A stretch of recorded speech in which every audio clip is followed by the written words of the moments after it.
Hi guys, welcome back to the layout and channel. This video will cover what I've been up to in the month of April. I finally started on my roads, so this video will just cover what I did so far and how I'm going to be doing my roads and some future plans for the areas around the roads, especially in the yard. Other things I've been up to this month, just this past weekend, I helped Dave, Sparky 107, and one of his work friends start the digging up and framing and putting gravel in for his new shed pad.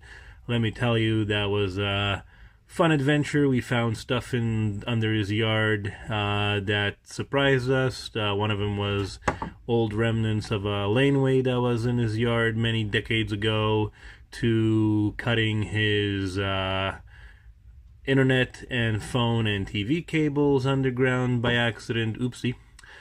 So that's probably why Dave hasn't been posting a video this week. Hopefully he gets his internet back up before the Wednesday live. So we all know Sparky 107. Keep an eye on his channel, and that's going to be probably chronicled in his next video. Other than that, when we come back with this video, I will show you how I started doing my roads and the progress on my layout. Alright, so I'm starting this road project with your standard foam core art board or presentation board you can pick up at a dollar store, Walmart, or arts and craft stores. Is basically thick type construction paper with a foam layer in between. I'm going to use this for the sub road bed of my roads. What you want to do is peel the papers off the foam core, just leave the foam core. And I'm not going to show you how to do that. There's a lot of videos on it, but what you want to basically do is either soak it in your bathtub, let the paper soak, and then it'll just peel right off. If it's the thick Elmer brand stuff, if you get the cheaper dollar store brand, you can either put 70% or higher rubbing alcohol all over the paper sheets, let that sit in for a couple of seconds and it'll peel off, or you can wet it with water as well, and it'll take a lot less soaking to take the glue and paper off the cheaper foam boards. But any foam boards will work. You can use white, black. I'm using white in this case because it's cheaper here than the black foam board. And we'll proceed to do my roads when we get back with this video. So the front road that's going to be going along my layout is just a regular 2-lane road with shoulders. It's not a super wide 2-lane. I'm keeping my lanes to 10 feet each with about a 3-foot shoulder on either side, so about 24 to 26 feet in length, in width. So that works out to be about 3.5, just a little bit under 3.5 inches width. So what I did, I cut 3.5-inch lengths from my foam sheet, going the thinner length instead of the longer length, because I just want to work it in small sections. And again, this is going to be the underlayment for the roads. I can build a nice structure to the road, a nice higher plane, so when you're mixing your grasses and your dirts and other stuff, it has that kind of a nice raised road effect, and it will also have your road crossings a lot better as well. So how I'm going to attach these boards is with a paintbrush and full strength regular Elmer's white glue. Any white glue will work. You can use construction adhesive, caulking, whatever strikes your fancy. I'm just going to be using glue for this, and I'll show you how that looks when we get back. So they're glued in place. I treated this like Cork Roadbed, so I put thumbtacks in while it's drying. I don't mind the holes because, like I said, this is just a sub layer. There's going to be another foam layer that goes on top of this in the future.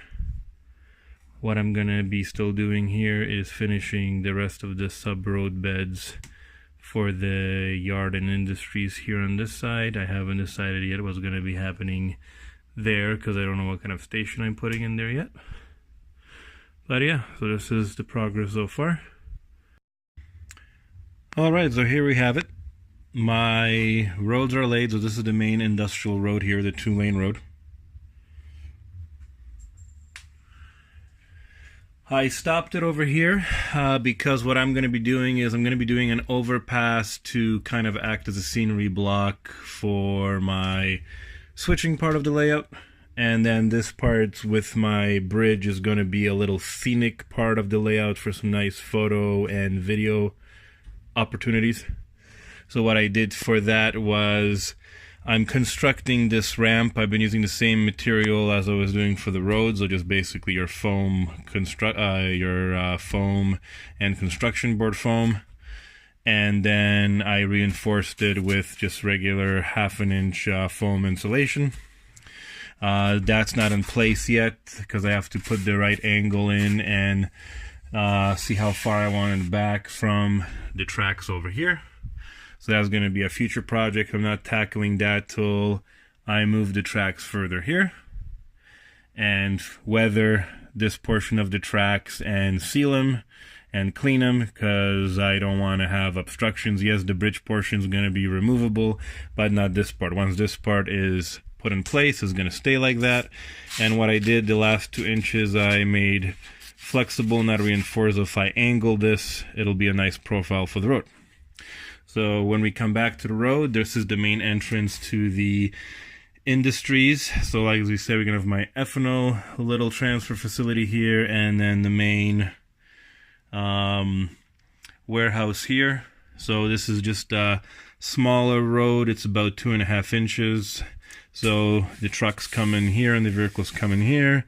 This is all going to be paved over the track, this section here and this section here. So the trucks are going to come in here, back up, or go forward to get themselves loaded with their ethanol. Here, what I'm going to have to do is put another sheet of styrofoam here to widen this area because the racks are going to be here. So I just need to widen that road here a little bit so the trucks can go here. And then this is the lead up to the warehouse. So it angles here because I'm going to have 2 or 3 trailer pits with the dock doors for the transfer of the goods from the boxcars to the trucks and vice versa. And this is the foundation for the warehouse. I also use the same foam board for the foundation. So that's what I've been up to so far. What's next for these roads? I have to contour them. So I'm going to be using sandpaper blocks to contour the roads, give them a crown. Not so much probably for the yard roads. I'm going to leave them as they are, maybe crown a little bit, just a little bit on them. But the main road is going to be crowned. And then once that's done, I'm using 1.5 millimeter artistic foam material. It's going to be glued on top. Then I'm going to do a wet sponge technique to add concrete gray to it to make it look like worn old asphalt. Then I'm going to use sponging techniques and taping for my road dividers, my road markings, any type of patching and stuff like that. And then when that's done, especially in my yard area, in between the ballast and the road, I have light gray ballast that I use for my yard on my N-scale layout. If you go back to my videos, it worked quite well. I'm going to be using light gray, basically tile grout. It has its own glue properties, but when you basically glue it down with diluted 50-50 glue like regular Woodland Scenics or any other type of ballast, it looks great. So basically this section here is going to be that kind of gravelly finish all around here between the roads, and then your ballast is going to mix in with the road gravel, so it's going to look like a proper yard. I'm probably going to make a couple of indentations in the grouting for some puddles, make it look very realistic. I'm going to do the same thing over here, put some of that grout compound in there. Here obviously is just going to be grass, and there's going to be a divider, maybe a fence definitely, to basically make the facility look a lot more proper. So that's what I've been up to so far. And one last thing as well, I did a major upgrade to my layout. You probably have noticed it is a lot brighter in here. I've upgraded all my light bulbs from 60 watt LEDs to 100 watt LED, white, daylight bright, and as you can see, a lot brighter for my layout when I'm going to be running trains and just modeling. So as always, guys, thank you for watching, commenting. Hope you share and like this video, and I will see you in the next month's installment for the month of May. Take care.